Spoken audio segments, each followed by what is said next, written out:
Hola, hola, hola. I, I, I've been waiting to light this cigar for like the Wow. past 30 minutes. It's been a It, tease. it has been a tease. Well, welcome everybody to Twisted Pair. We are at the Underground again. I gotta remember not to get so close here. We're at the Underground again, and we got a great show coming up for you tonight. First of all, I'm Graybeard. And I am Ash Red. And we have a very special guest tonight. And I'm particularly fond of his first name since it's my dad's first name. We have Louis George with Kristoff Cigars. Here you go. Hello. What's going on, guys? How are you? I'm good. Thanks for having me on. Well, thank you for Y'all, joining us. y'all entertain everybody. I'm just enjoying looking at the light of this. So, so I'm gonna go ahead and start. I'm gonna do. See, look, this is so bad. So we said we're at Underground, and if y'all see me looking this way, it's because Graybeard is right next to me, and it's going to be very difficult for me to, like, when I talk to him, not look at him on the camera. I want to look at him in the face. So y'all just be So patient with we me. got to make sure not to do the whole show and do this. Y'all can get my side profile. But I'm excited about this. So this is the Kristoff, the 20th year. And so it's from 2004 to 2024, because that's 20 years. I mathed really fast. Um, I'm going to let you go over the blend because there's a lot in this blend that is phenomenal. But I'm just But going to say first, before we do first, that, we're going to go over what we're drinking. So, Graybeard, we're all three smoking the same thing. We're all Yay. three smoking the same thing. So, yes. And so I'm still like on my little, a little bit dry. So I'm doing my Topo Chico. So that's what I'm pairing with it. she's a little bit dry, and I'm a hell of a lot of wet. So, Oh my gosh. mission accomplished. I am drinking the Still Austin. Fuck. Yep. And I brought some Irish and American whiskey blend. I got to make sure I'm using the right direction. It's called Stonebreaker. A little bit Irish and American blended whiskey. Woo. That's us. In my Kristoff cup. It's Krista. I'm in the leafing brain. There you go. So since y'all have already started like lighting up, I'm gonna light mine up. So, Well, but I want to first talk about this cold draw though. Um, or some people call it the pre-light tasting, or whatever you want to call it. I call it cold draw. But first, like I was telling Graybeard earlier, uh, that I was getting some mossy notes. I was getting some raisins and some leather and some hay. And it just smells like really, really delicious and it's really good. So that is what I got from the cold draw. What did you get, Graybeard? I got I got a little bit more of a got some of the hay, but I got a little bit more of a gamey type note, a deep dark gamey type note with a little bit of a black coffee on the cold draw, but on the nose itself, both in the Mm-hmm. body and the foot, I was getting that sweeter kind of a raisin type note. Yeah, or a niece, however you want to call it. But so I'm looking forward to it. And I'm gonna have to say, I love the band. Okay, we've talked about bands and art, but And it's so cool. I love how it comes out. Okay, so I'm excited about trying this, seeing what we think of it. Yeah. So you guys are actually two of the first outside of the Kristoff family to try Ooh, this particular blend. And these cigars were quite literally flown in from the Dominican last night. So we picked them up from Jared wow! Trudeau this morning and had them hand delivered to you guys today. So, Oh, thank um, you so much. so we are definitely excited about this particular project. So yeah, so 20 years. This is going to be called the Kristoff Vente for 20. It does say 20th anniversary on there, but the Vente is kind of right in the middle. Hmm. You can see it. So Yeah, yeah, yeah. we we've done really well with that Brazilian Maduro. on our original Maduro blend. It's on our Lajero Maduro. It's on our guardrail. So that's the Brazilian Maduro from the Raparaca region. So it's just a wonderful tobacco. It gives you a little bit of that espresso notes, a little bit of that cocoa, semi-sweet, almost like semi-sweet cooking chocolate sweetness off of it. So that's a really nice blend. And, for the better part of 20 years, our number one selling line has been our original Maduro. So, in paying homage to the 20 years of Kristoff cigars, we felt like that needed to be obviously first and forefront, the tobacco we use as far as the wrapper is concerned. So we kind of call this a Frankenstein blend. Underneath the wrapper, our binder is going to be an Indonesian binder. So it's got that Sumatra characteristics in it. And then we use a Pennsylvanian and an Esteli inside of the blends. So this is coming in at a medium to full-bodied cigar. It's got a little bit of a punch, and I really enjoy it. I think this is going to be up there in comparison to some of our most fuller-bodied cigars, and I think people are really going to love it. And we're releasing this at the PCA in 4 different sizes.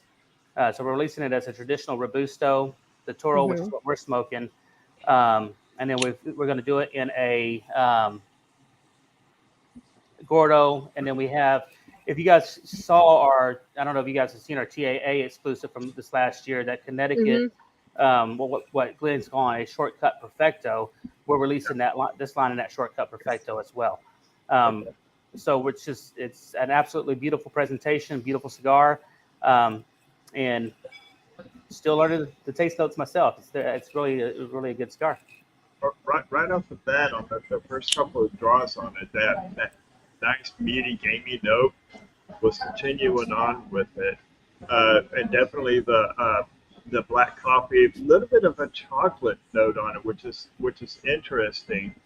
I am getting a little bit of stone fruits, more along the lines of the raisin with a little bit of the apricot on the retro, which is nice, which is what Brazilian tobacco is known for.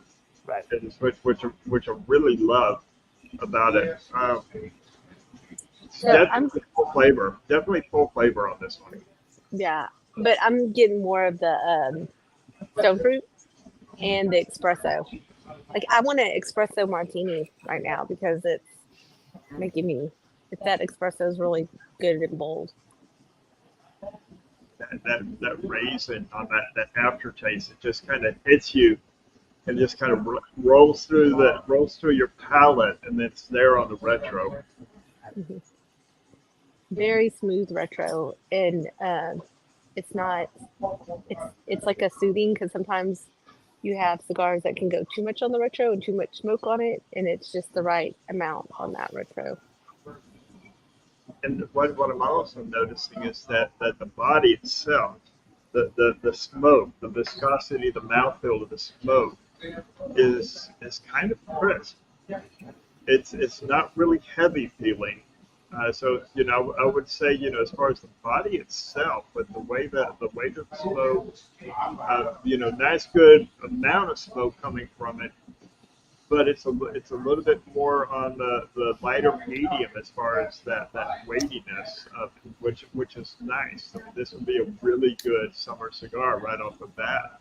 Just because that is itself, it's not going to weigh you down like a lot of heavier, fuller bodied with the amount of smoke that it goes and how that feels. And now I forgot my question.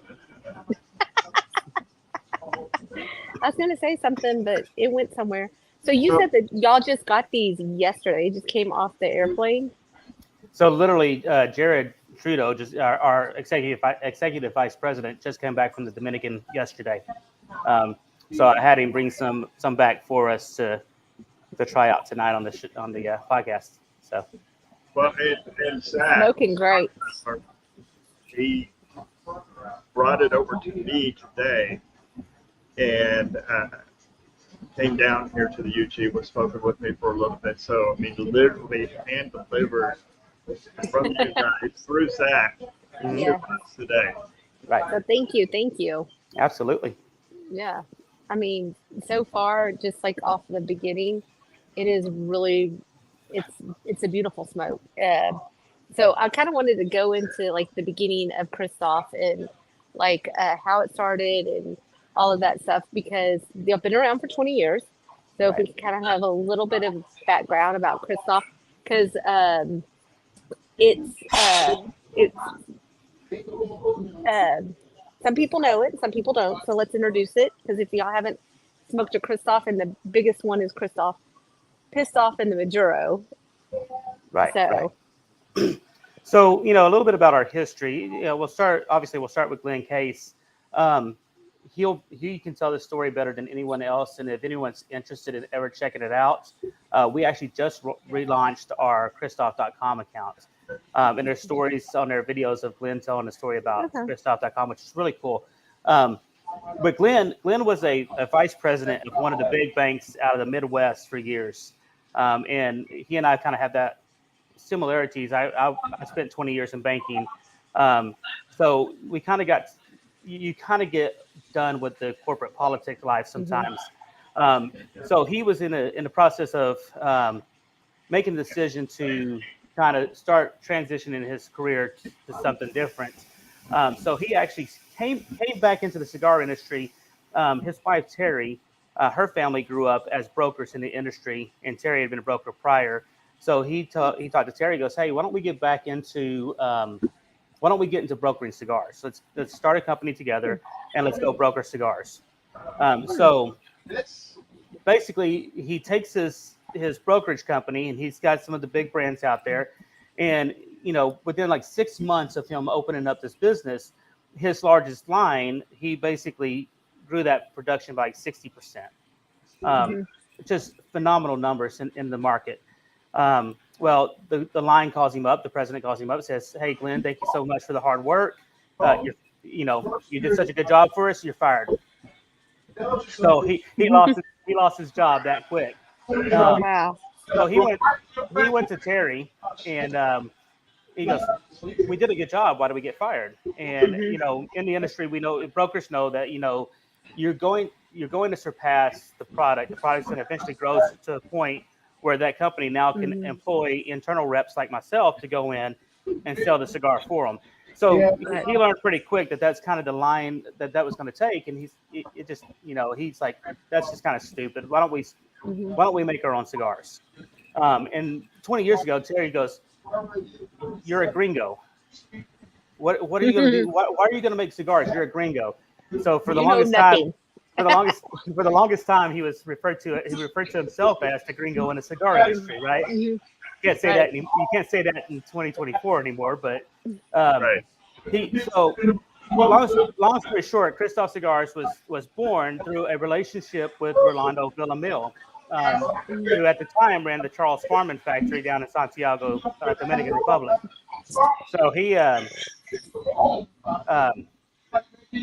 Rolando ends up coming to Chicago, and it's at an event that Glenn's doing in Chicago, and he's having a conversation with Glenn, saying, "Hey, I want you to sell my cigars."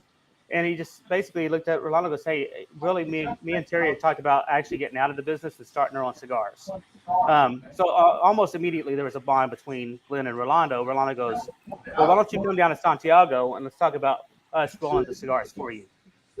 So that's where Kristoff Cigars were born.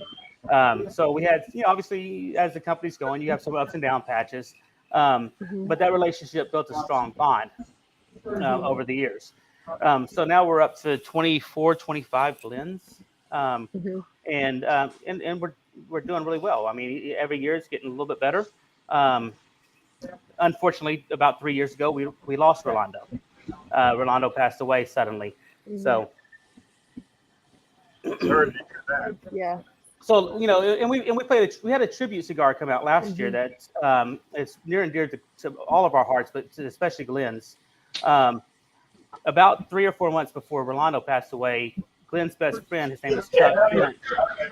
Chuck passed away suddenly on his way home from work, and 4 months later he loses Rolando. So literally in 6 months he loses 60 years of friendship. So we released the Tres Compadres as a memorial cigar to those guys. Down on Rolando's desk in Santiago at the factory, he had a little picture frame that had the three of them together and basically called themselves the three amigos of the cigar industry. So we introduced the Tres Compadres with a little, in memory of inside the band. Just a beautiful. Very nice. So, we're really passionate about some of our cigars having stories behind them. 2 years ago, our release was the Guardrail, which is really a cigar that's celebrating life. Glenn was doing a bike ride for an account up in Oklahoma. And on the way of returning the bike, he was maneuvering a sweeping curve. A gust of wind kind of kicked the back end of the bike out from underneath him.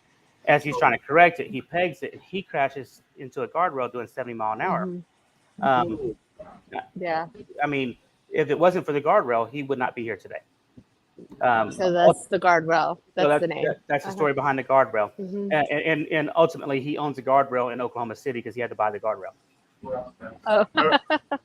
Okay, so now I got to ask, what's the story behind the Pissed Off Kristoff? Because that's one of my favorites. I've done the Extremely Pissed Off, Mini Pissed Off. I love that cigar. Yeah, extremely pissed off, the little pissed off. So rumor has it, this didn't come from Glenn's mouth directly, but rumor has it was kind of a full body cigar that we released really in fashion of a screw you to federal regulations trying to get involved in the cigar industry. The name happens to come from he was doing an event in a lounge here in the States, and someone come up to him and goes, "Man, hey, I got a great name for your cigar. You should name a cigar the Pissed Off Kristoff." And the timing was impeccable because he was blending the full body cigar for the portfolio, and so that's when the Pissed Off was born. So yeah, it's listed as our most full-bodied cigar. It's the San Andreas wrapper with triple Nicaragua. It's just absolutely a beautiful cigar with a lot of flavor. Pairs really well with tequila. It pairs really good with tequila, and also pairs really good with a nice Islay Scotch. Yeah. We have every now and then we'll run a contest around here who can smoke the Extremely Pissed Off Kristoff in 30 minutes without losing it. That's awesome. I like that. I actually have an account to it's a client-based thing that where instead of betting money for like sports games, what they'll do is they'll turn around and they'll bet the loser has to go buy Extremely Pissed Off and smoke it. So instead of betting money, they're basically giving money back to the lounge, and they're having big old Pissed Off. Yeah, it's hilarious. It's huge. Yeah, it's absolutely wonderful. So where did the name Kristoff come from? So the origin of Kristoff is actually based on Glenn's son Christopher. So it's really just a play on his son's name. So yeah, I like that. I like that. Yeah. Yeah, brings in that family stuff. Who actually lives here in Austin, Texas. That's very cool. Yeah. Woo woo. So you said you've got 24 blends. Or so, yeah. How can you manage? I mean, what is that like trying to manage that many blends and getting that many facings in a humidor? It's every lounge takes on its own personality. We know that, right? So we know like when we're certain areas where a Habano wrapper could be hot. That's what we really want to put in that lounge.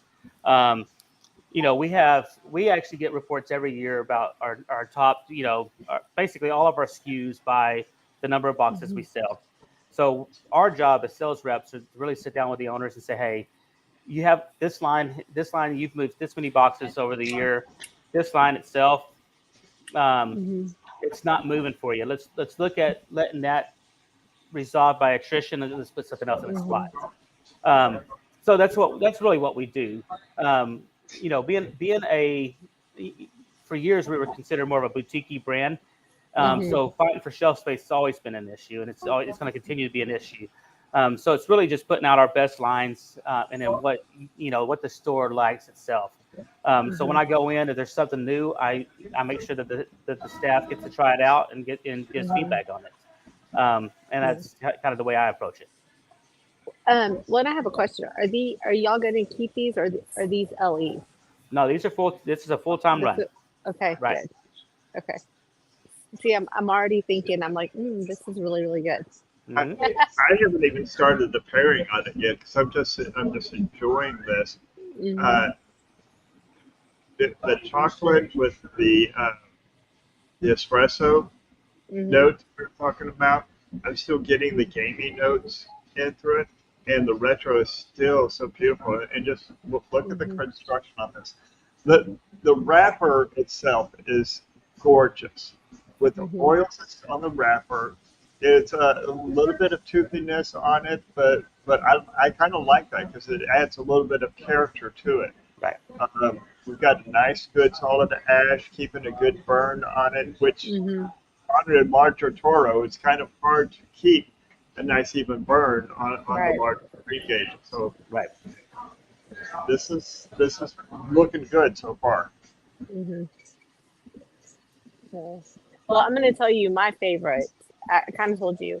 It was an LE that y'all did, and it was 50 Shades of Gray, and it was a Lancero.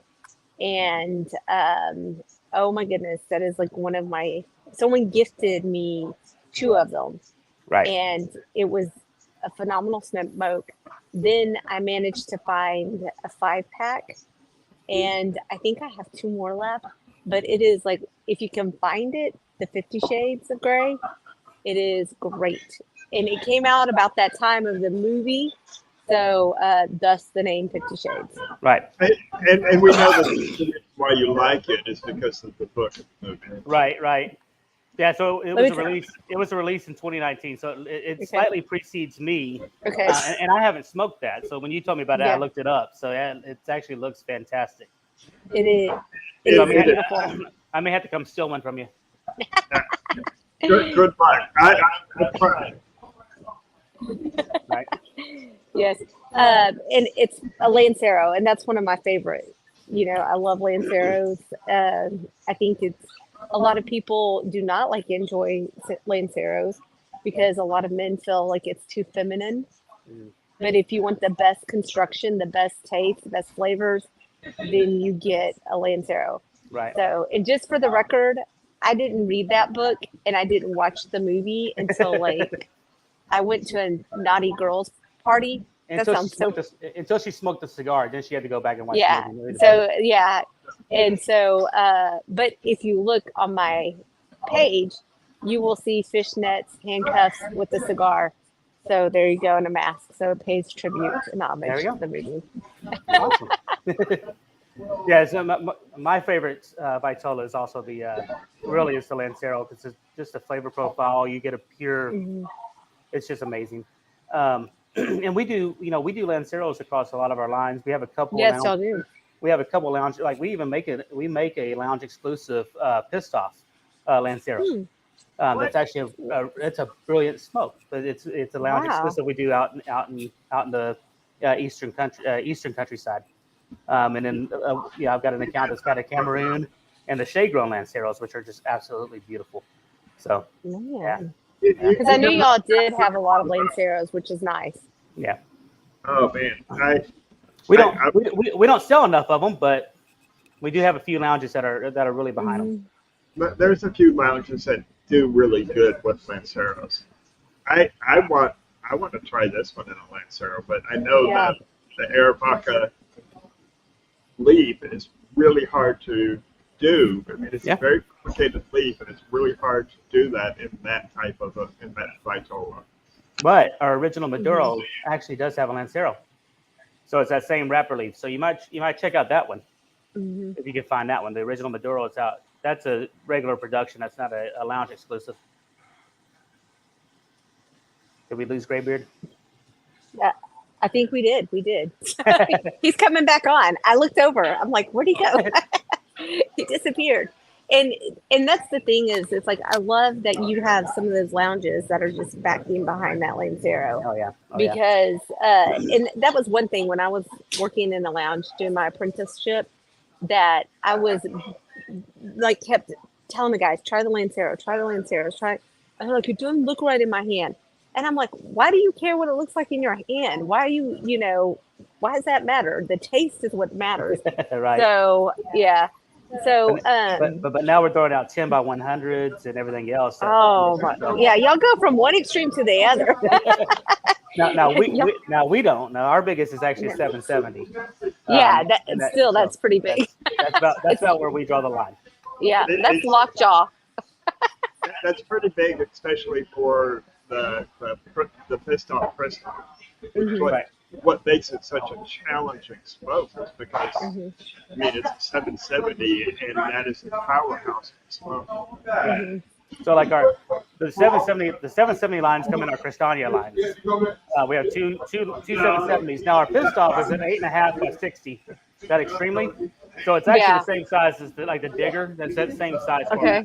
Okay. So it's a little bit. I mean, it's 60 versus 70, but it's still a pretty big cigar. Yeah, and especially full body. Smoking it in 30 minutes. Yeah, no. Yeah, I think Gabe said he did it in how long? 28 minutes or something like that. 20 something. So that's just too much. I think I smoked it in just like 28, 29 minutes. I mean, I just barely got it in. And we had to take it down to the nub. I mean, it wasn't smoking it down to the man and saying, okay, you had to know that. And I was like, I'm going to let you boys play. I'm not going to do that shit. Yeah, I was like, I'll let y'all get sick. I think the fastest I smoked it was probably about an hour and 10 minutes. And I was hotboxing it back from Springfield to Dallas, Texas. Yeah, that's still quick. I mean, that's still fast, and too fast on that stuff, but still. I mean, like she said, us guys, us boys, we gotta do that. They had to prove manliness. I'm man. Yeah, that's my expression. It's the competition. It is. So let's get back into this cigar a little bit, because this one's coming out at PCA. That's correct. At the end of the end of the month. Next month, but next month's in 2 days. Yeah, into March. When do you see it shipping to the stores? So as of right now, if nothing's changed, it's going to ship starting at the end of March. So the goal is good. So this is literally the first time I've seen the band on them. So I've seen the artist rendition of the band. This is the actual first time I've physically laid eyes on a band.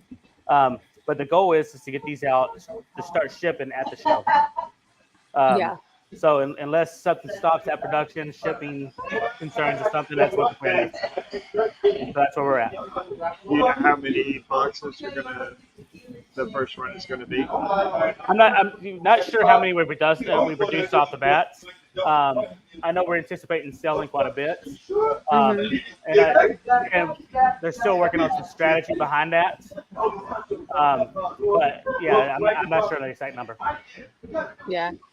I'm going to talk about the smoke for a minute because, it's one of those smells that's like a sweet baking. It smells like, coffee, and it's like you have coffee brewing and then you have chocolate chip cookies in the oven. Brownie. And it just smells really nice because like sometimes our cigars don't smell that great. I'm just being honest, Right. But this has got like a really nice smell to it, aroma. I got to follow up with Gabe on this one here. Should smoke the extremely pissed off crisp in under 30 minutes and then follow that by the Fuente next. No. I would be going to the hospital if I did that. I think I would have an asthmatic attack or something after that for sure. Mhm. Right. Well, let's pause for a moment because we've got some news and events. We've got some really big events coming up, so we will be right.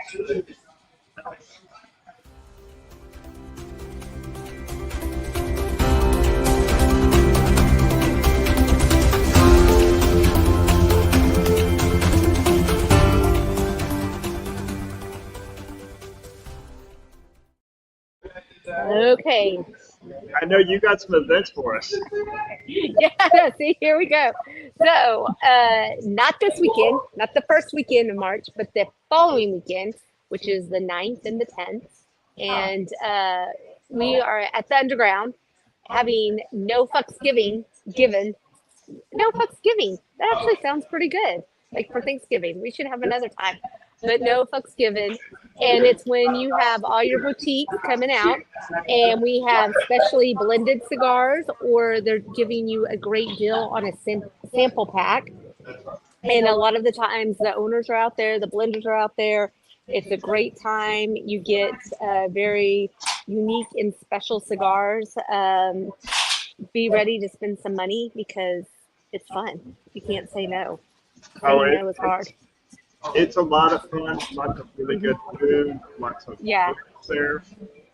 We're going to have a table there, so if you want to meet Red and myself and the rest of the Leaf and Green Society team, make sure you come out there. I believe the tickets are sold out for the grand opening, but you can still get tickets at the gate. Okay, to open up at noon. But that's not the only event we got. What else is coming No, up? so the week after that, at Below and Smoke in Lancaster, I will be a part of a panel with Cigar Rockstar and some other people, Juicy, and we are going to talk about the culture of cigars. So that will be at Below and Smoke on that Saturday, starting at 4 p.m. And then the week after that is PCA. So if you're going to PCA, it's a great opportunity to meet the owners, the reps, get fantastic deals. This is when if you own a lounge or work for a lounge, this is the time to go because you're basically getting steals on boxes. You're seeing what's coming out, what they have new, kind of like what we're experimenting with tonight. Like, Kristoff, they did this one.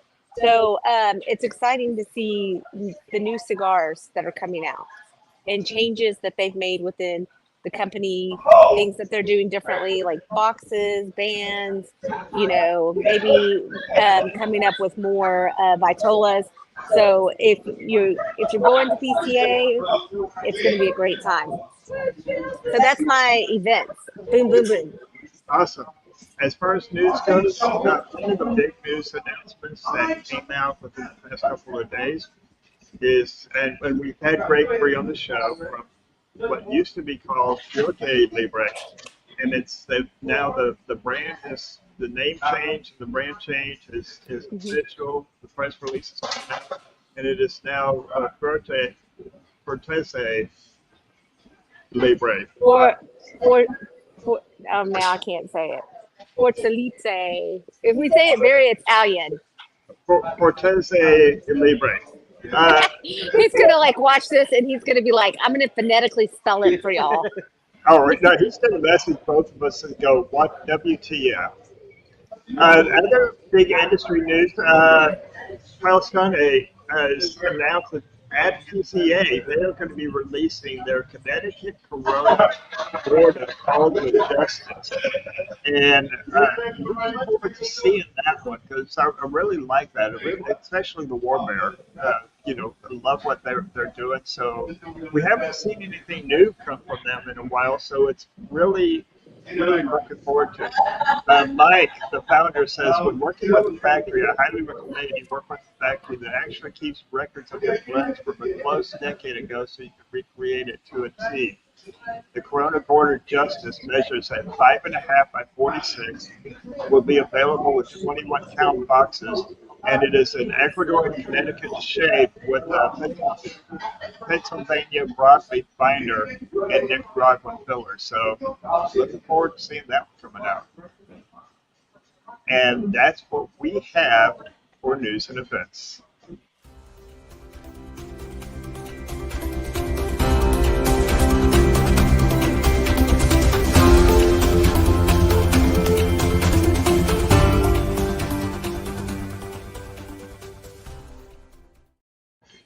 So I do want to apologize to our viewers about the background noise. We are at the UG, and I'm thankful that the UG is hopping tonight. You know, they've got a lot of people. Because it's cold. It's cold. A lot of people want to see it, but they're enjoying themselves, you know, and we're enjoying ourselves here at the UG. We're not going live from here. So if you hear a little bit of background noise, know it's just good people smoking good cigars. And no one wants to go to a quiet lounge. No, it's not fun. I'm going to say I took off the band, the first lower part, and it was so easy to take off. I was excited. I could take it off by myself without pulling off the wrapper. Take it. So we know that we've got the 2024 coming in. Before we got on the show, when we were back in the green room, you were talking about how Kristoff is going through a little bit of a face change, changing the way that you're presenting your boxes, some of the bands and the colors. So let's talk a little bit about that. Tell us what's coming up. Yeah, so we are in a process of kind of doing a complete rebrand of our lines.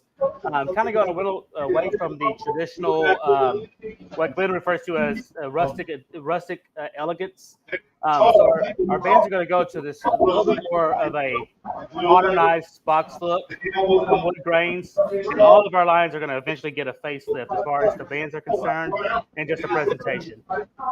None of the blends are changing on the lines. Still going to be the great Kristoffs that you love, but we are actually going to really kind of modernize the look a little bit. We have an external marketing company come in and really help kind of shine it up. Really, the biggest thing for our lounges and our consumers is under the lights of the humidor, they will stand out a little bit more. Because the style that we've had in the past sometimes kind of steps back a little bit in the humidor. It's kind of hard to see it. But you'll definitely, you know, you're going to be able to know when you see a Kristoff cigar kind of moving forward what it's going to look like, right? So we're going to, at the show, at the PCAs, we're going to actually launch the Vengeance line. It's going to be the first one in that line. And then we're going to kind of follow a map of attrition, kind of do 2 or 3 lines at a time moving forward. So we get all of our different blends will be kind of come up to scale on that look. And I'm excited for this because as a former tobacconist, you know, it was y'all's boxes were kind of hard. It was difficult. You had the tobacco in there, but they did get lost along the shelves. You know, they didn't stand out. So I'm super excited for y'all. I think this is a great move for y'all. And I'm loving, you know, just the look of this. You know, it's beautiful, it's clean, it's modern. It's got a little bit of, it's fancy, but it's not too over the top and too extreme. So I think that it's going to be a great move for y'all. So I'm excited about that. Yeah, so like from the marketing standpoint, the concept of fresh, frequent, and fun comes to mind because it's something that's going to energize. It energizes us as sales reps because we can get excited about the brand, about the look, and really kind of not reintroduce, but basically reinvent ourselves as a company based on that design and what that looks like. So we're really excited about the changes, and this is going to be an absolutely beautiful presentation for all the lounge owners out there. The filler tobaccos are going away. So, you know, that's been highly receptive. But yeah, it's 20 years in. It's just a beautiful time to really step our game up and just have that image that says, hey, we are a premium cigar company and that we can compete with anybody in the industry. I think the change in the market and what you're doing, I think that's a great move. especially with the bands, bringing up a little bit more ornate, a little bit more of an artistic look to it. And I'm going to say a bit of, artistry and craftsmanship that kind of brings out a little bit of elegance to it as well. Right. And I like that. I think it's going to be a good move for you guys and really kind of elevate Kristoff up into a bit more of the elite type of lines rather than just kind of the ones as you're saying that sit kind of like behind the scenes. Right. So, and in a lot of the modernized, everyone's going to lights in their humidors, lights under the shelves, LEDs. The old look. We had like the old vintage. It was a black with the silver writing. That would pop a little bit, but that new band when it comes out, it's. I mean, if you guys check out our Facebook page, there's an artist rendition of that new band. It's absolutely gorgeous. So we're really excited about it. We think it's going to really help. Get people to continue to come back to Kristoff because they will see it in the humidor with no problem. Don't know where it's at. So on your new boxes, you said that you have how many are coming in the box? Because it's a different number than what y'all usually had, correct? Well, so our traditional box count is 20 counts outside of our pissed off line, which is a 10 count box. So our pissed off line, the 685 Woodlawn and the JT all come in, or not JT, sorry, the 685 Woodlawn and our pissed offs come in 10 counts. Everything else has been a 20 count box. So we're not really changing the box count amount. The boxes will just be a solid 10 on 10, and it's just going to be a smooth, clean presentation. Okay, so because someone said, oh, there's a box count change. So I'm glad you answered that for them. No, absolutely. So we bounced around the ideal, and this is in Glenn's court, but we bounced around the ideal potentially the pissed off could go to a 20 count. I'm not sure how we're going to, that's still in a process of being decided on what Glenn wants us to do on that. But if we did anything, we would make the pissed offs a 20 count box, but the boxes are going to be 20 counts, no different than what they were before. Okay. So Joseph Seymour is asking what happened to boxes of 25. Say that one more time. What happened to the box of 25? Correct. I am not sure that we sold a box of 25. I was going to say I don't remember you selling a box of 25. At least since I've been on board, we have not. So let's kind of switch gears a little bit and talk about looks. So know that you used to work for Renegade Cigars. Correct. How did you get into cigars? And just talk a little bit about your journey and who Lewis is and how you ended up being with Kristoff. Well, first he said he was in baking for like a hot minute. So so take us on your journey. So you guys we're all in a DFW market. Are you guys familiar with the name Matt Badowski? Yes. So Matt Badowski was the owner of what is now Renegade here in Richardson. He owned what was called Club Calypso. Mary Badowski and I worked together in the banking industry for years. I was her assistant manager. She was her branch manager for probably the better part of 3 or 4 years. But my background has always been in retail management, whether it would be banking or even before that I was in the restaurant industry. But I would actually help 20, 25 years ago, I would help Matt out with some events. Back when I was in a banking business, I would actually come over to his old lounge and I'd bar back on his events, help him out, just however I could help out. So I know like back then I met Rocky Patel, I met Jonathan Drew, Willie Herrera, just doing the events. I've probably been smoking cigars for the better part of about 25 years.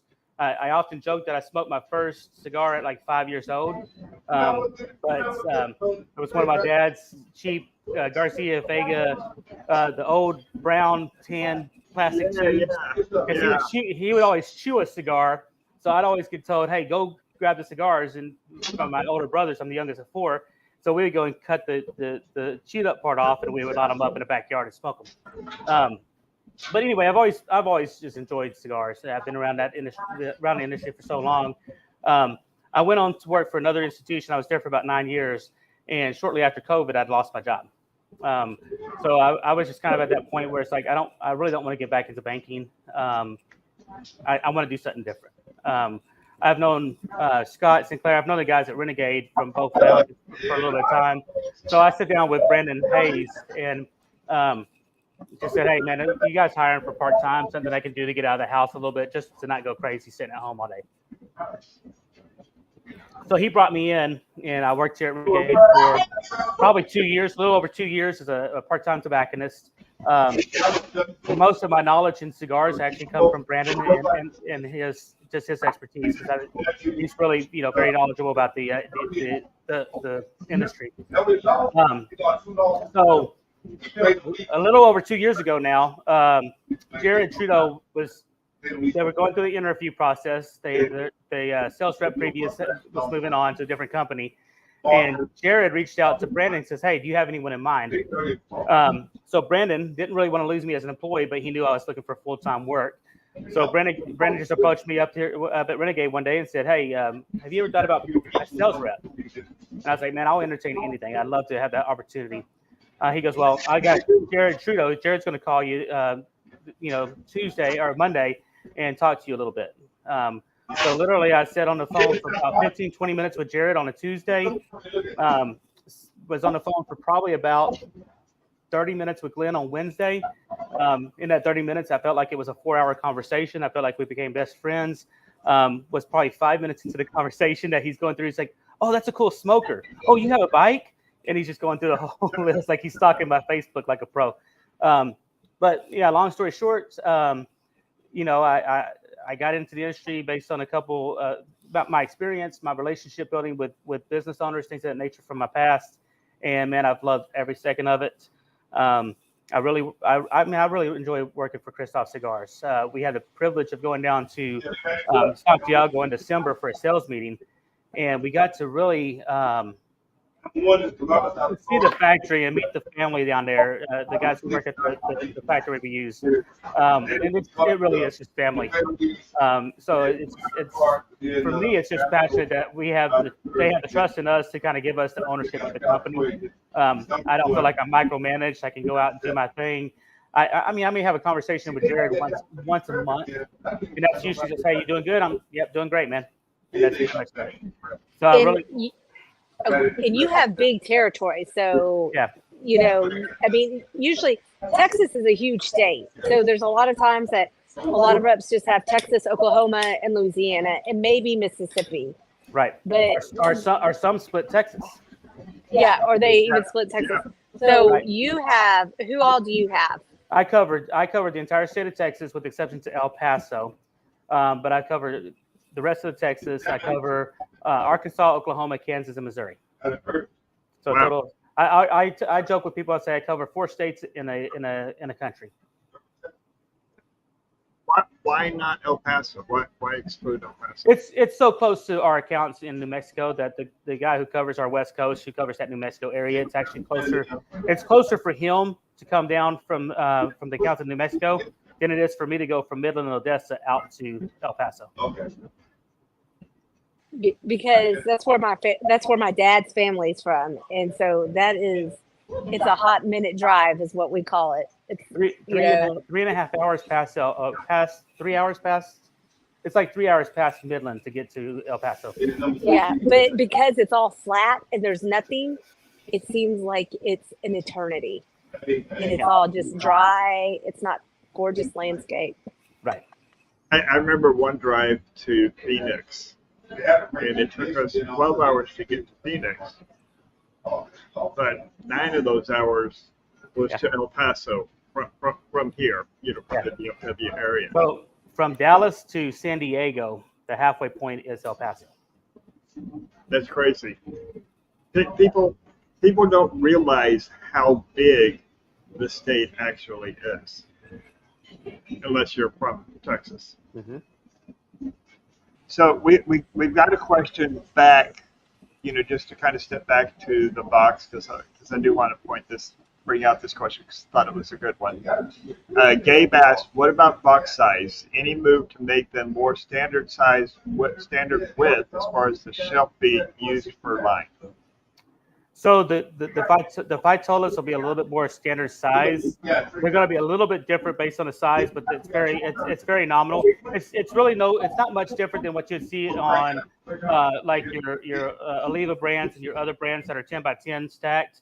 They're going to be a little bit wider for the bigger, like the Gordo's going to be wider than the Robusto, but they will be standard size across the Robusto size for the most part, because we do have a 5 by 50, and then we have the 5.5 by 54 Robustos.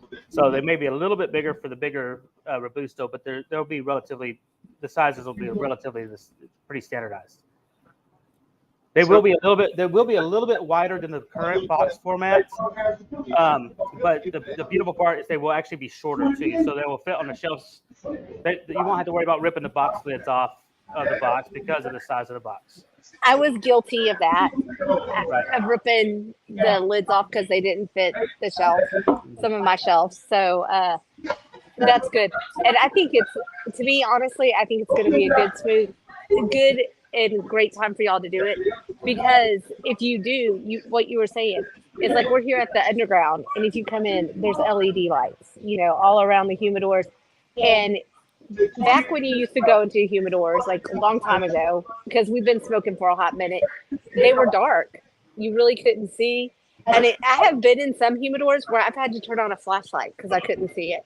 Right. So yeah.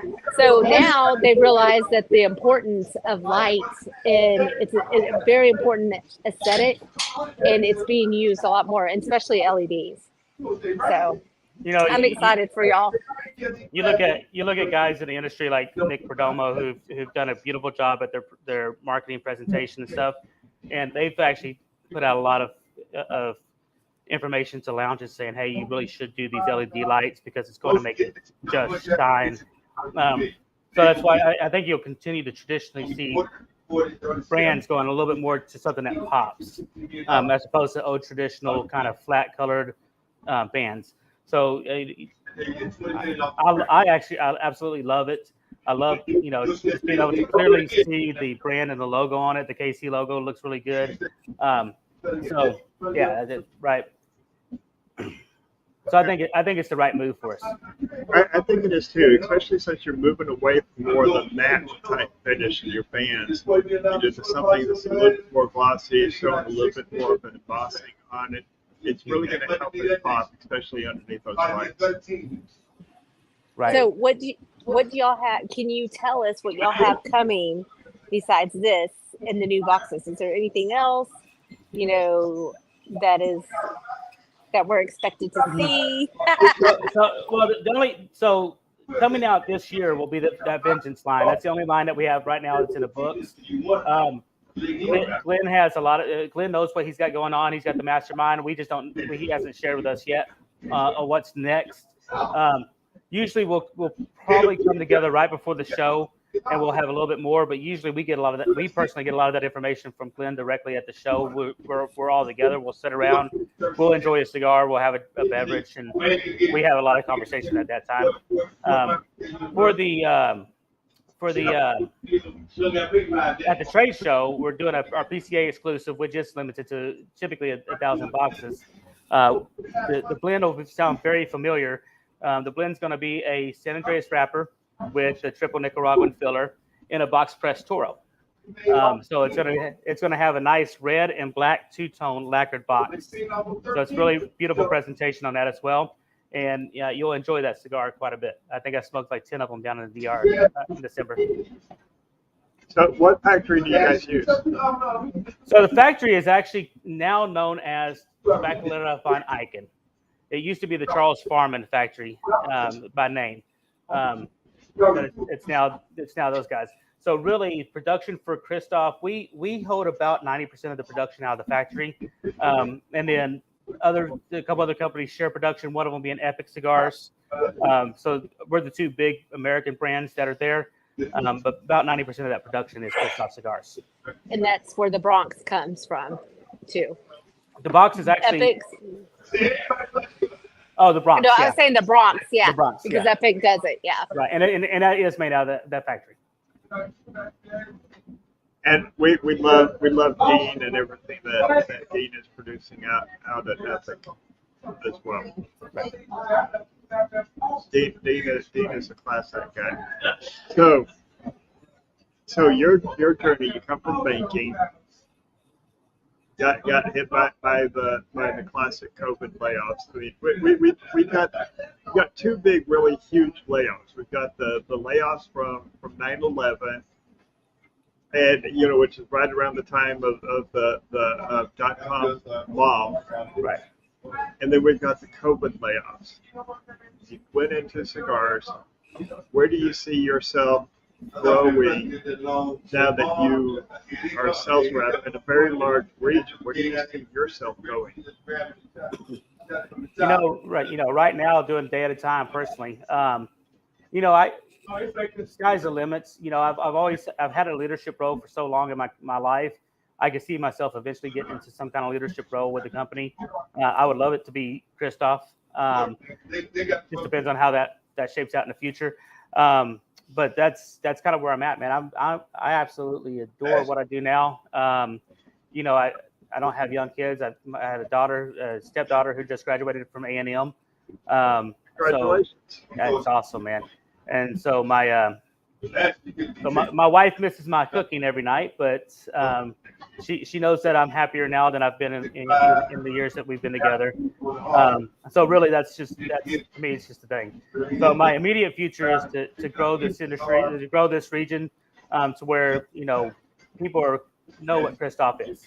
It kind of surprises me as a 20-year company. Sometimes I can go in the stores and I've never smoked a Kristoff. How long have you been in? What is Kristoff? I've never heard of you guys. Whatever the case may be, it's kind of getting those guys to try the product, and it's also getting those guys who, I've smoked a Kristoff. It's been a while.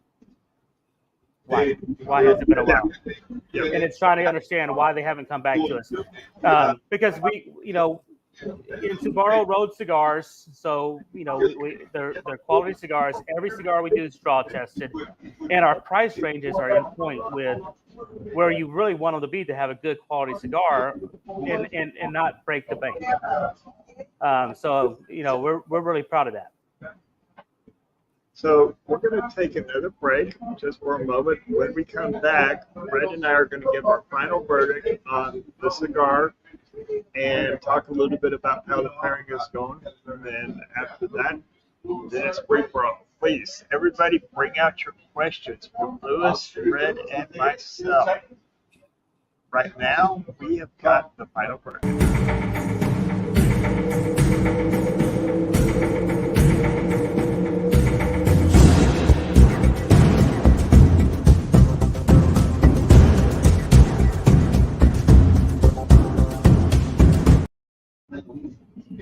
That's the law and order type sound. Waiting for that judge to bring the gavel down. I think he's probably going to guess what we're going to say. We've been talking about it. I mean, these are just like phenomenal. It's been very enjoyable. I would love to have a stout with this. Like if you just have like a Guinness, like, just an old school Guinness, draft, this would be phenomenal with it. Retro Hell is beautiful. It's not overwhelming. It's actually nice because like a lot of cigars tend to make the Retro Hell extremely spicy and in your face. And, sometimes people have tears and they don't want a Retro Hell because it's been a bad experience. But this has been truly beautiful. I mean, like you said, smoking it in the summer, in the Texas heat, we have this issue. Like yesterday, it was 90 degrees outside. Today, it's 40, 45, Right. But like, a lot of times it's hard to decide what you want to smoke because it's so freaking hot. And even though you'll be in air conditioned, you don't want something heavy, something full of smoke, because you're just not feeling it. And this is something that you could smoke like all year round. It's going to be great. So definitely I would buy several more. And I want to try it with this stout. I have to agree. I mean, the construction on this is nice. I haven't had to relight it. I had a little bit of technical issues where my mom feed kicked my camera, pulled my camera out and unplugged it. I didn't have to rely on coming back into it. I just did a full retrohale on it, and the retrohale was nice. It was smooth. Even coming into the middle third, the middle of the cigar, where typically that's where the cigar really starts picking up with peppery notes. It's staying nice. It's consistent. It's a nice transition from the first third into the second third on it. It's a beautiful. I mean, see that wrapper on this. I mean, you call it a Maduro. This is almost a Scoro as far as the fermenting on it, which really brings out that Brazilian Arapaca. You know, and I'm going to say it wrong until the day I die. But that is such a hard wrapper to work with, and to do it right. And I think I think we've even talked on the last show that we did about how I would love to see the Brazilian Arapaca with a Sumatra binder. And this is exactly what we've got. It's like you guys were, you know, osmosis theory, you know. And it hits on everything that I thought it was going to be. We've got those nice earthy notes, the hay, that barnyard, middle of the summer type hay, where it's got a little bit of that muskiness, but in a very enjoyable way that just kind of amplifies that stone fruit type note that we get out of the Brazilian wrappers. Pairing it with the Still Austin cast strength that comes in at 115 proof, it's a beautiful pairing. It's one where the going from drink to cigar, it's bringing out a little bit of more of the pepperiness of. I'm sorry, going from cigar to drinks, bringing out a little bit more of the pepperiness of the bourbon itself, and drink to cigar is really amplifying those stone fruit notes, so that those stone fruit notes are coming up more forward in your face on this. Pairing, I want to explore this with other different types of pairings. Red, as you know, mentioned a stout. I would even do an espresso martini, like, you know, or an old fashioned, like, because now the big thing is an espresso old fashioned, espresso martini old fashioned. It's kind of like, you know, it's an old fashioned with, you know, the espresso with coffee, right? So I think that would be fucking phenomenal, is to do the old fashioned espresso. I think that would be really good. The pairing that I'm curious about is how this would go with a Grenache, or a Grenache or a GSM out of Southern Rhone, you know, a Grenache, Syrah Moderne, nice, full, spicy, but yet fruit forward wine. I think that would go exceptionally well with this cigar, and I really believe that this cigar, it is a full, intense flavor on it. The body of it is nice, and it's got a nice medium body as far as viscosity goes. So neither is going to overpower each other, but I think those two are going to really complement each other well. And I would do a port also. I think a port would be a port. And then, like, for food wise, I'm gonna go straight for dessert with this. You know, Oh yeah. I would almost do like a peach pie.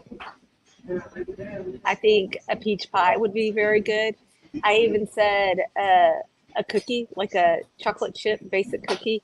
I think the brownie would kind of put it too much over the top with the chocolate, but Right.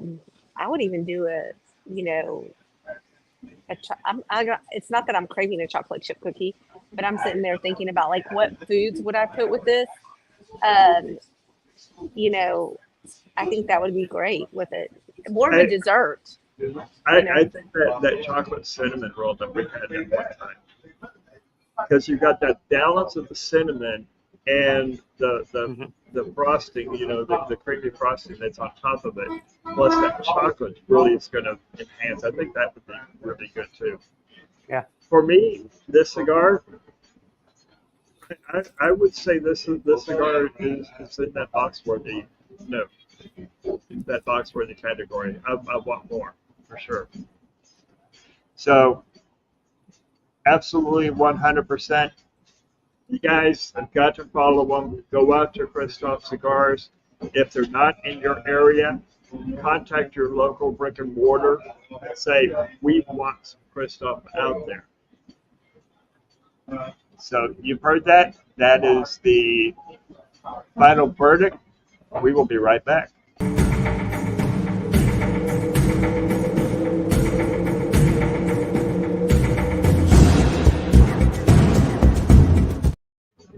Okay, I love that music, but I'm not going to let it play all the way. So how many stores are you guys in?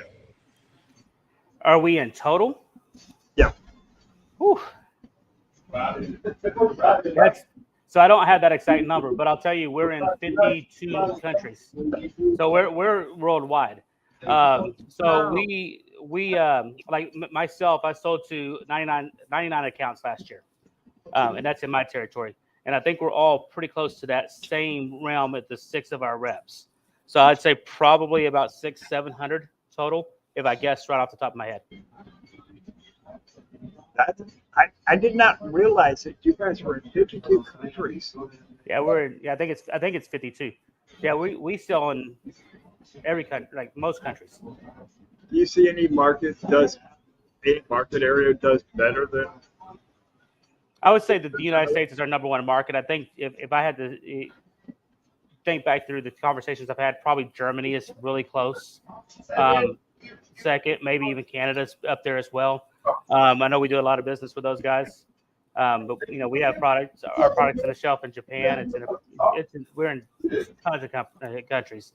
So one of the things that when I was at the factory, walking through the box product that was ready to go out, is really cool just to see all the different country names on the boxes, because it's like it hits different when it's not just our little corner of the globe. We're all over the place. So except for Canada, where they can't put anything on it. Right. It's just like bland. Apparently, we do pretty well in Canada. Yeah, and I know a couple of Canadians, and it seems like they smoke a lot of Kristoffs. That's their go-to, and it's also more affordable too. You were talking about your price points, and a lot of the cigars tend to go double or even like triple on some of those. And so because you're at a great price point, you are able to keep it on one of the lower ends for them. So right. Yeah. Well, we can't mention price points on here because YouTube will slap us with that. Right. I can tell you, I do know what the price point is on this from the information that you sent us on this. This is very much affordable for such a great cigar, and a cigar that I would put up there with some of the elite, some of the elite luxury cigars. This is extremely affordable, and I almost hate to say this. I would say that it's a bit underpriced. Right. And that's one thing I cannot put into words how valuable it is for Glenn to be the mindset that Glenn is. So we were talking about like us reps were like, no, we need to make this like high dollar, and he refused. He wants to make sure that his product is out there at a good price for people to afford.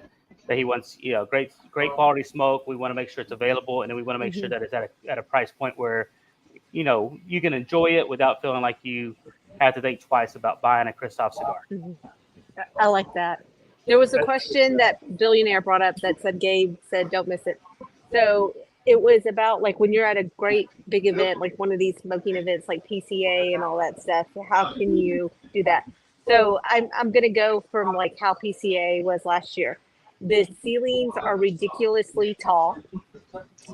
And note that not everyone is smoking a cigar, because most of the time, you have your cigar, but you're busy talking and you're doing all that stuff. You're running around like crazy. Yes, there's people that are smoking cigars, but because of how tall the ceilings, they also have filters in there. It was never smoky. When you walked over the threshold, you didn't really smell the cigars because of how ventilated it was. So a lot of these are at convention centers where you're looking at the roofs that are like 2 or 3 stories. So, and it's all open. So that's the thing is like when you attend these big smoke events, they have that. So it's not full of cigars. And then it's kind of like whenever you do have a cigar, it's not everybody, it's not close. It's very spread out. Like y'all's booths are several feet from each other. So there's a lot of space. So I hope I answered that, and maybe Lewis can and Graybeard can jump in. Well, yeah. I mean, it's almost It's like not like a lounge. it's almost like walking into 1,500 lounges that have a shared space. Yeah. So you have this big, great room, and the PCA has to work with those locations, and those locations are really pretty big on the filtration system has to do this. So there's a lot of finances that are put behind the filtration system to make sure that that smoke is filtrated out pretty easy. And to Red's point, it's different when you're sitting down doing business. You're not constantly puffing on that cigar, so you're not working at cigar lots. But everybody is. There's a lot of people who are smoking. So it's not like when I'm doing an event. At times when I'm in a smaller lounge and it's real smoky, my eyes start to burn. You don't feel that at the PCA. Even walking in, you don't see the smoke. It's Right. not, so because like when I first walked in, I said, "Are people smoking?" And they have the biggest stinkies I've ever seen that are about to my chest. So I'm only 5'3", despite everybody thinking I'm 5'7", 5'10". It's because I wear 6-inch heels, people. Okay. So I'm short as much as I would like. You feel like short standing next to me. Yes. So the stinkies are huge, and they're like, I kid you not, they're wide. Like if I could there. So they're about like this wide and deep. And they're going around about every 15 minutes clearing out those big stinkies. So they're very diligent in making sure that it's clean, Yeah, and they'll even walk over to the booths and clear and actually do ashtrays at the booths for everybody too. So you kind of get rid of you don't have the ash smell either, which makes it more pleasurable. I would say it's the same at the Big Smoke, which is put on by Cigar Aficionado and Whiskey Advocate, combined. It was the same way there. That was all indoor. Staying on the topic of events, are you guys doing any other big events like the Big Smoke or the Great Smoke or the Rocky Mountain Cigar Festival? So we're usually at the Rocky Mountain. So Johnny Vegas, it's Johnny Fozzie's our West Coast rep. He usually handles that. So we kind of all work our own events, but we tend to do a lot of events. The question was, are we doing any events in Texas? I do some cutting lights. I'll do some events here and there. So the best way to keep up with that is Kristoff.com or even our Kristoff Facebook page is a really good resource because we post all those events that we're going to be at on that page. Especially the cutting lights because those kind of pop up as we come. Me personally, I do a big one every year for Smokelahoma in Oklahoma City. I do Kansas City. I do Kansas City Smoke Fest or Kansas City Cigar Fest with D-Bowls. It's up on the roof at the Plaza in Kansas City. West End Cigars in Conway, Arkansas has got one starting up. They're going into the third year this upcoming year called Arkansas Smoke. Tobaccadocious in Nacogdoches, Texas. Those are the kind of the big ones I'm in right now. By all means, if you have one out there, feel free to talk to the lounge owner. Say, hey, I'd love to have Kristoff come out and attend the events, and that would just help get Kristoff out. We need to get you to NFG. Right. I know it's too late to get you to NFG this year, but we need to get you to NFG. NFG 25. I would absolutely love to be made fun of one year. The roast is something else. Is brutal. It is brutal. That's the funny thing. It's like, I was like, okay, it's going to be a roast. but I didn't realize how brutal it was. But it's great, it's fun. Right. So And yeah. most sales reps are pretty fun to hang out with anyway. So we do a pretty good job at roasting each other on a regular basis. So it's just good practice. Oh yeah, it's a lot of fun, and you can always come down here and grab a smoke with Brett and myself down here at UG, and absolutely head up there to Renegades. Right. So we had another really good question that I thought. Does Kristoff, do you guys grow your own tobacco anywhere? So we don't actually. So we actually do. We buy our tobacco from a tobacco wholesaler that's there in Dominican. Able to get a hold of some of the best tobaccos in the world. Like our Cameroon is it's an 8-year aged African Cameroon. So it's up there with some of the other big dogs who just use the African Cameroon itself. Connecticut. So like our Vengeance is the Connecticut broadleaf. It's very similar to another person who does the Connecticut broadleaf. So we get a lot of really good quality tobacco from the source. So we're not fully integrated as a company. The box factory we use, it's kind of a combination now of Rolando's old box factory, who's ran by a close friend of his, she was a mentor, or he was a mentor to her. She took over that box factory. So some of our boxes come from her. Some of them come from a different manufacturer that we switched to just a couple years ago. It's wouldn't say never. I wouldn't say we would not ever get into look at doing fully integrated. But where we're at right now, with the cost that we're at, I think that's our biggest focus. Is just to keep a lower quality of costs, and that's part of that. So when you have to start paying for that overhead for the fields and everything else, that's what raises the price of tobacco. Yeah, for sure. Well, in the tobacco where your tobacco is coming from is like a phenomenal growers. So, I mean, it's top quality, and then y'all do the quality control. Mm-hmm. So, I mean, I think it's great. I mean, I wouldn't use it personally because of the overhead. Right. Well, and they're really good. We're really good at double, triple fermenting all of our tobaccos. So instead of 3-4 weeks, it's 6 to 18 weeks. To take away some of the, obviously some of the bitterness of the tobacco. So that's why a lot of our cigars, I think a lot of times we get this little, maybe even a false conception that we're overpowered, like we're too strong of a cigar. I don't really feel that way personally. I think our cigars fall in really a good, true medium plus range on most of our blends. So I would 100% agree with it. I know that I haven't smoked all 24, 25 of your different blends, but I smoked a good number of them. Right. And this is part of what we're trying to do with Leap the Brain is to re-educate the consumers that a strong cigar is like a wine that has a lot of tannins in it. The longer it ferments, the longer it ages, that strength, which is the acidity and the ammonia levels, tones down. It's like the tannin, the wine tones down. So I would agree. Great lineups. I want to. It really kind of shocked me, kind of blew my mind away that you guys were in 52 countries. So I kind of want to talk a little bit about the boutique. Been around for 20 years. Still considered a boutique line. Do you see that boutiques are gaining a little bit more accreditation, a little bit more relevancy in the market now? Because, I mean, you guys are in 52 countries, and we're seeing that more with other boutiques. Right. I think I think that question also kind of goes down to what do you define as a boutique? I personally don't feel like we're a boutique company anymore. That's just my personal take.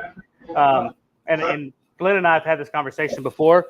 I feel with the number of lines that we carry and the size of the company, I feel like we have to grow up from being a quote unquote boutique. But I think a lot of that's driven by Ward Hall, who is our COO, and Jared Trudeau, who's our executive vice president. They've done such a good job in those foreign markets. Like Germany, for instance, we have a good broker on ground over there he either Claus or his sister, one or the other, are always at our shows. So they're around. They're in the industry. They're really pushing. So I think we employ some really good brokers overseas that really help get that product out there. I can't really speak to the other companies personally, but I think that's a lot. I think a lot of it's just the personnel that we have on board and what they're able to do. So yeah, that's a $50 million question of what is that defines a boutique. A lot of people define a boutique on how many tastings you have, or what's the number of production. If you're doing over 1 million cigars a year, that you're not a boutique. Personally, I define a boutique as where you're really looking at the craftsmanship and the complexity of the cigar. Where the non-boutiques, the mainline cigars, you don't see complexity in the cigar as it transitions through each of the different thirds, and you don't see a lot of variations in the blends, trying different blends, like the Arapaca. See, I said it differently there too. The Arapaca with the Sumatra, Right. And an Indonesian Sumatra as opposed to what a lot of people use, Ecuadorian Sumatra. Right. And then things like our guardrail with the Zimbabwe leaf in it. So our guardrail has Zimbabwe, and we're one of the first. There's I think 3 or 4 companies now who have the Zimbabwe here, but we released that in 2023 or 2022. So just having trying different blends, trying different things, right? Yeah, but to me, that's what defines a boutique.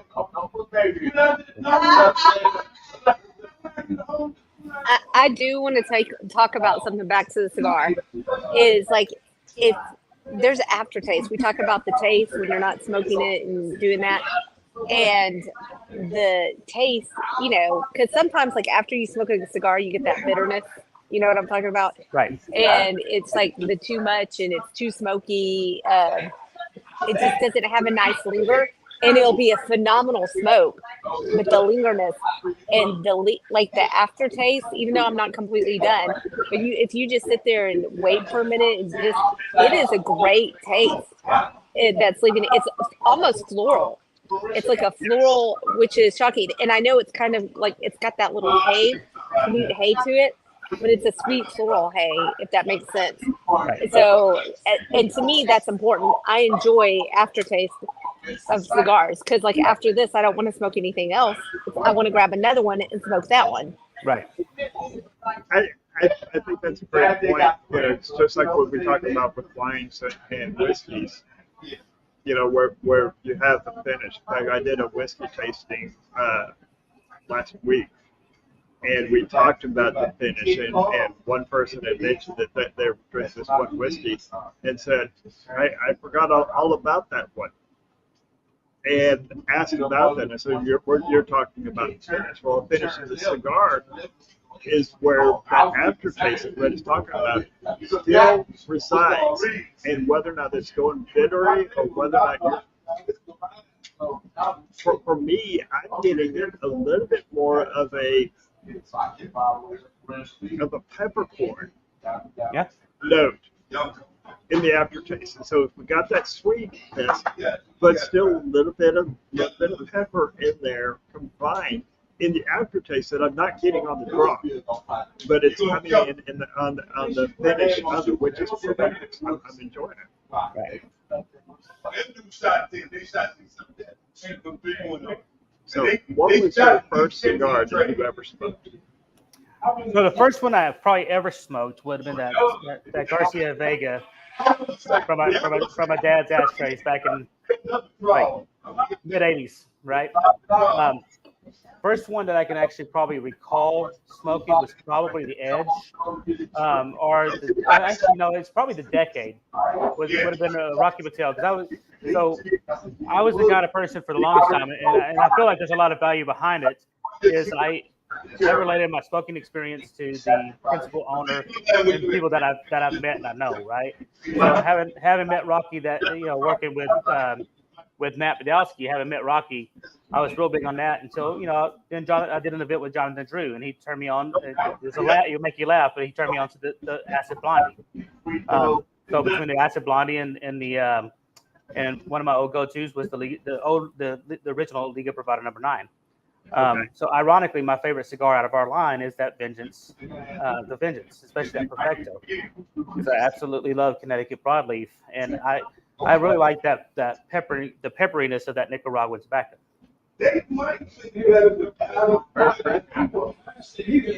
And that's like one of my favorites is Nicaraguans. I always love the Nicaraguan tobacco just because of that full. I mean, it depends on which region. So, I mean, we're going to go to that. But the one that has that pepper, I like a full flavored cigar. The one that's going to bring you to your knees. Right. So, what is your daily go-to smoke? Say it one more time. What is your daily go-to smoke? Obviously, it's going to be a Kristoff. So I probably smoke more of our Vengeance than anything else.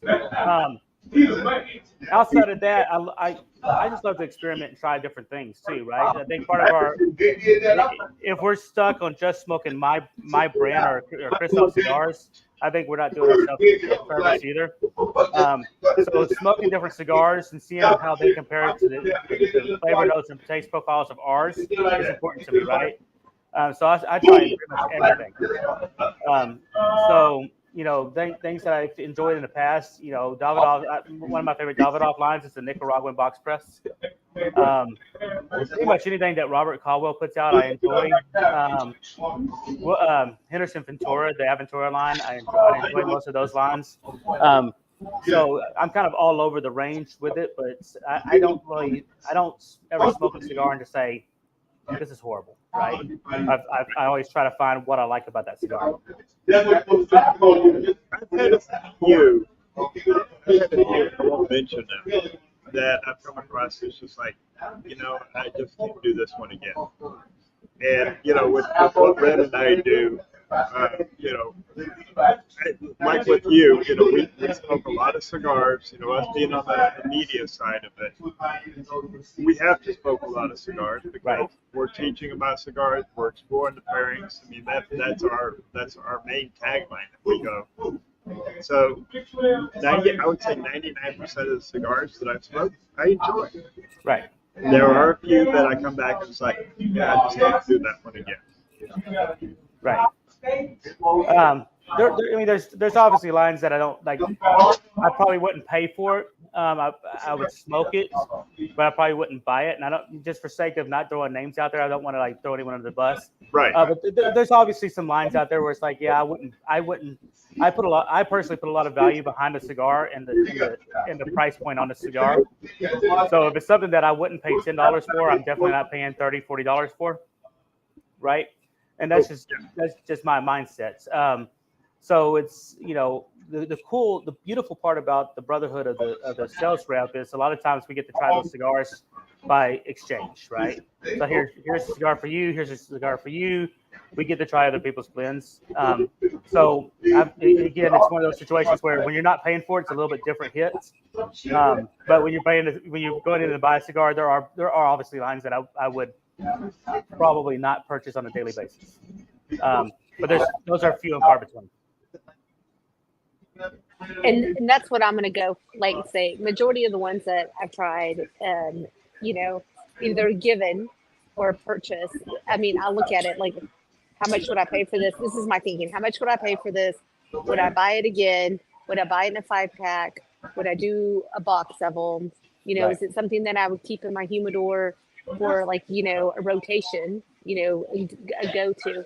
And majority of, and that's the thing that I love about this industry is there's so many different cigars. You have an opportunity to try a variety, and it's always interesting to see how some people have the same wrappers and binders and fillers, but they make it their own. They do just something a little bit different.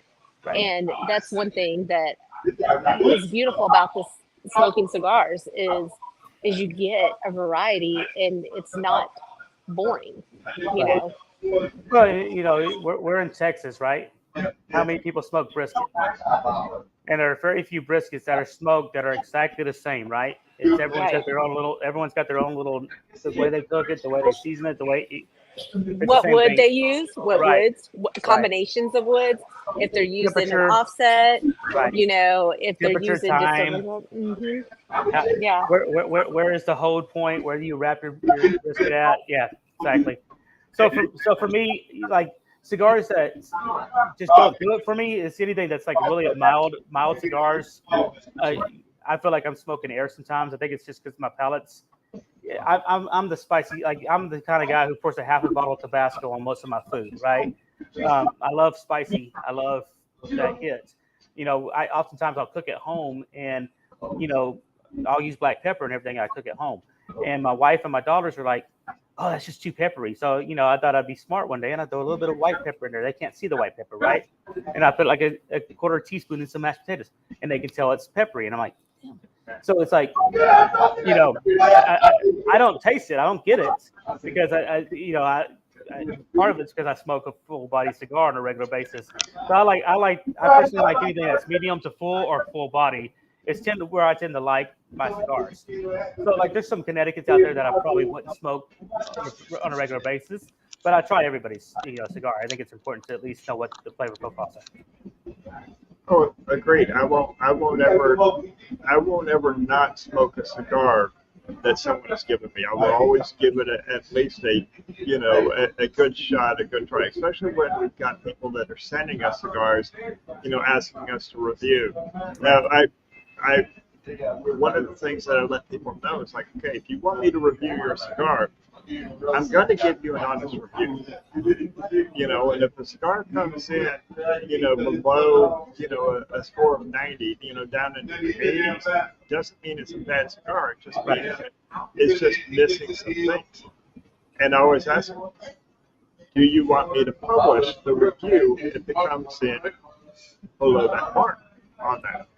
Every single time they come back and say, yes, please, we want your honest review. We don't want to be giving this to you because we want you to just blow us up. Right.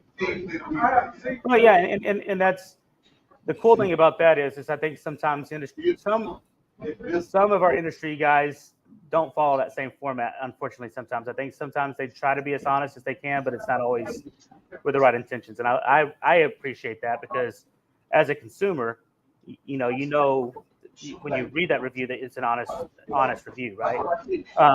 And again, there's been cigars that have been rated by certain companies that are horrible rating. Like, Jared will say he got a triple middle finger, right?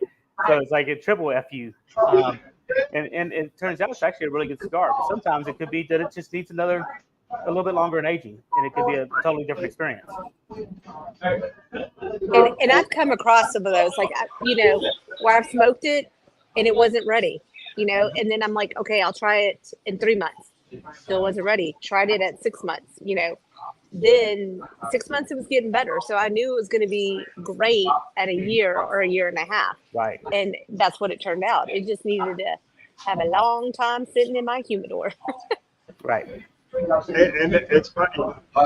You come to find out that those cigars, where it's like what Red has just described, are cigars that were pushed to market too soon. Right. So we got a comment in the boutiques, even at NFG.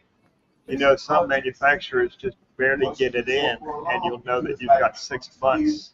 If you give it 6 months and retry it. Yeah, absolutely. Absolutely.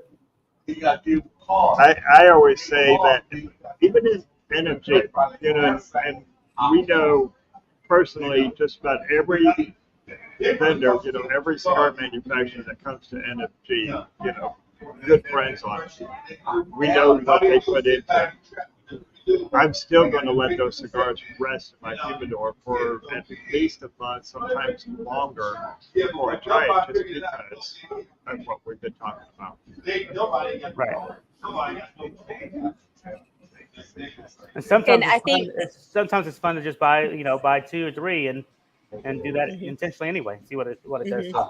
Yeah. Oh, yeah. And that's why I was shocked that's why I asked you. I said, now, when did these come in? And because usually, if it's straight off the plane coming from that, I'm worried about humidity. I'm worried about that flight. I mean, there's a lot of factors that go into it Right. because you have to be. Cigars are very delicate. You have to treat them right, and that's why I was like, wow.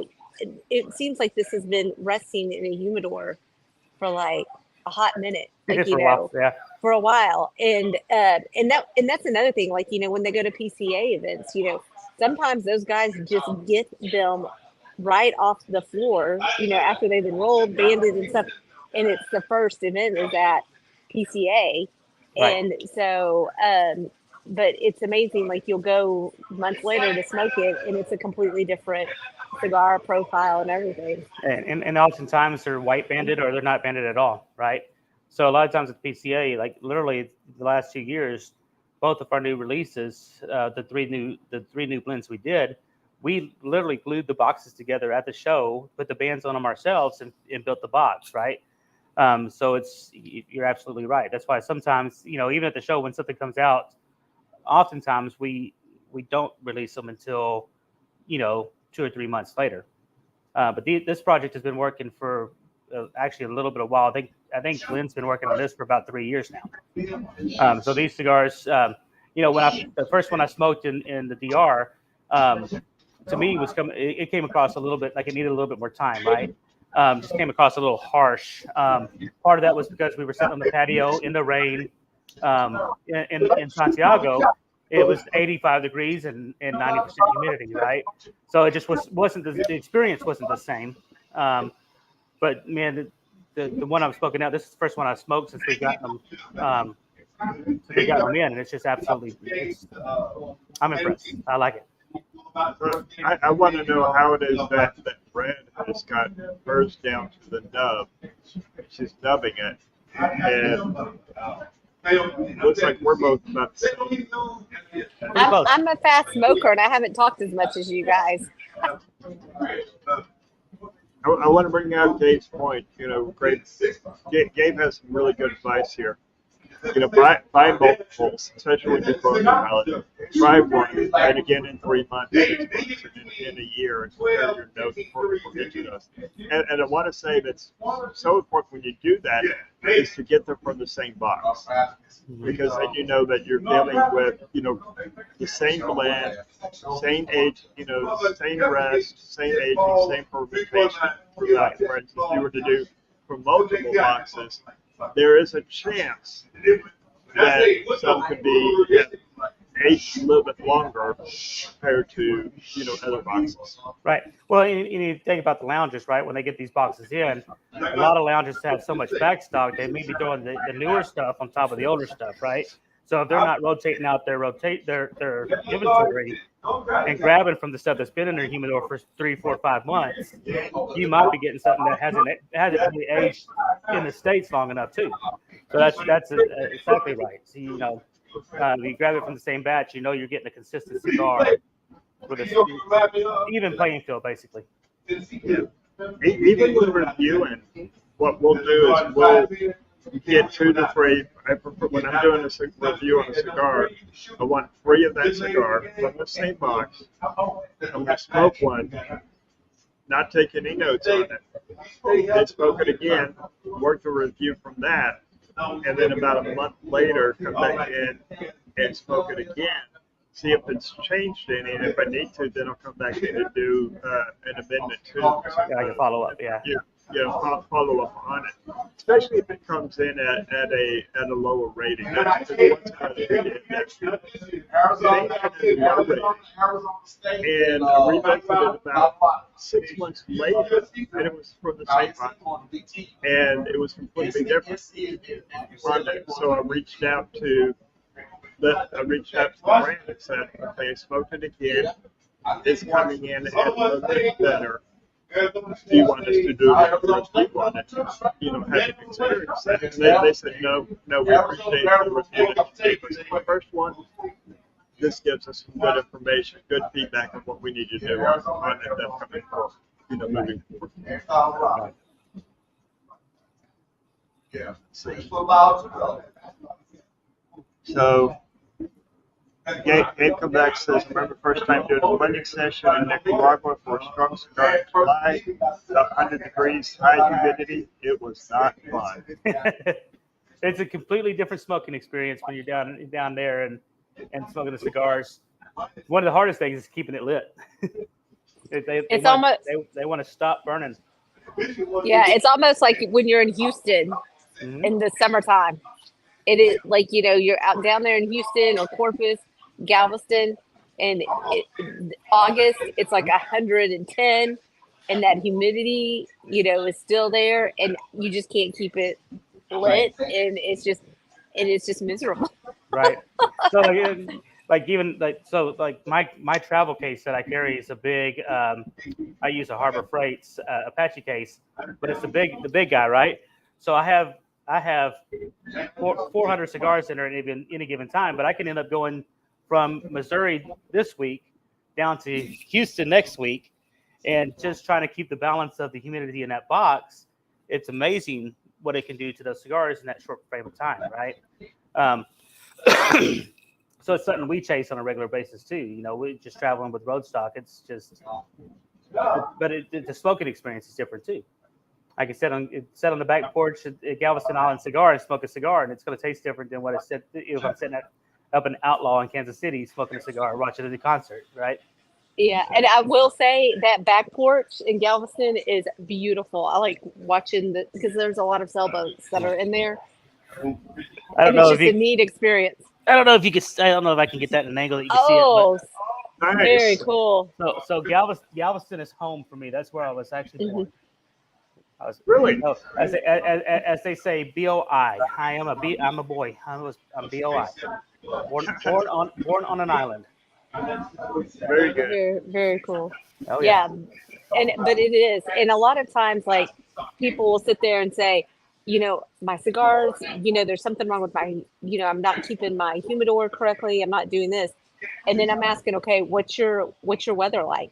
Because what's your humidity? Because you have to adjust it for the area that you live in. It's different from Texas, different from Galveston versus Dallas versus Kansas City. And I don't think that, a lot of times, especially when you're traveling road trips, because when I go on a road trip, I take my actual huge Tupperdoors. I take the gallon, the big ones. The big ones. And I have to check to where I'm going, because Alabama, I used to go to Alabama a lot because my mom lived out there.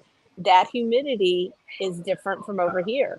It's very humid in Alabama, and so I make sure that I'm caring for my Tupperware for that. Right. And that's the same whenever you're traveling, like Vegas. Oh my goodness, that PCA, man, there's nothing there. It's just dry. So you've got to make sure the area that you're visiting it's important to your cigars and your care for your cigars. Right. And we've talked about that a little bit too. Right. And that's why, like, as a consumer, if you're buying online, reach out to that source and say, what should I do how should I handle these cigars? Right. So, we used to have a guy who would buy from us when I worked at Renegade in Upper Michigan. And the first thing he'd say is, like, every time I open up the box, they crack. Well, that's because of the change in the humidity, right, from Texas to Upper Michigan. So, sometimes you just have to let them rest before you put them. You may have to go through a full humidification process before you start smoking them. It's, just kind of knowing that balance, that's important, or you ultimately could destroy the cigar. But when you add that 400-degree temperature of the flame to a cigar that is dry because it comes from a drier, less humidity area, and you immediately light it, it's going to crack. Or vice versa, you're lighting it up and it's over humidified because it came from, directly from Florida, Galveston, or some other area. it could explode on you. It could blow up and get cracked. That's why we always say, when you get cigars, even getting them from the UG, and I know how well they leave it here, and I know how well you guys have branded it at Renegade and others. I still bring cigars home. I dry box it for a day or two, Right. and then bring it in and let it humidify in my own area. How I keep my cigars, let it acclimate.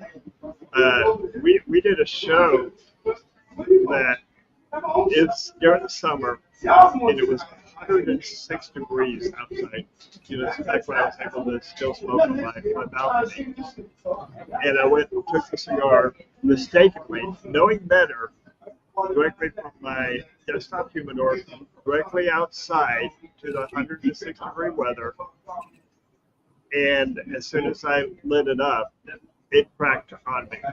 Right. And we use that as a lesson, but even going from your humidor to going to smoke it, let it sit for a good 30 minutes outside and let it slowly come up to whatever the temperature is, whatever the environment is, where you're smoking it at. Right. I always say it's like a fish. You get them in bags, you treat it like a fish, you let it air out, you open up the bag, let it get there, then you slowly introduce it to the tepidors or humidors or whatever. Let it sit there, let it get accumulated. So it's like almost, that's what I tell people, you've got to treat it like a fish.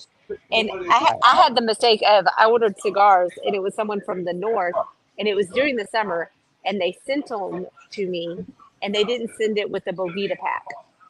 And this is when it was like 110, 114 out in Texas.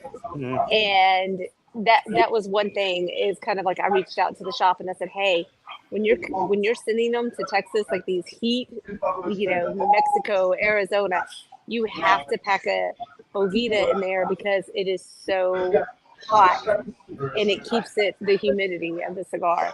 So, but I mean, it's kind of like, treat it like a fish. That's what I say. There you go. Well, Louis, we appreciate you coming on. Learned a lot about Kristoff. Love the cigar. Fantastic cigar. Thank you so much for thank you so much for giving this to us and allowing us to experience this with you. Absolutely. Yes. Loved it. So yes, thank you. Yeah, it's definitely fun. Thanks for letting us come on and share a little bit about the brand, man. We actually absolutely enjoy it. I'm going to ask you to stay on as we close this up. But Red, we've got some pairings. We've got to do that cold tea pairing that we kept putting off, for different real life reasons. We've got to do that. We've got NFG coming up, which we've talked about. Please make it out here to NFG. Come by and see us. PCA is coming up just the following week, right after NFG. Go and ask for Kristoff at your brick and mortar. If you don't have it, go out and get this cigar. You will not be disappointed. Yes, Absolutely. great. Absolutely. So again, thank you for coming on. We enjoyed it. So I'm gonna let Graybeard say our little lines. Make sure to be looking for our second issue of our magazine that's going to be coming out probably closer to the end of March, just because with everything's going on. Brand new issue coming out. We've got some great articles that are coming in. Go out and hit like, subscribe to our YouTube. Please help us grow in our subscriptions. Follow us on Instagram. Follow us on Facebook, all of our social medias. Until next time, as we always say, explore the pairings. There's something for everyone. Y'all have a good night. Good night, everybody.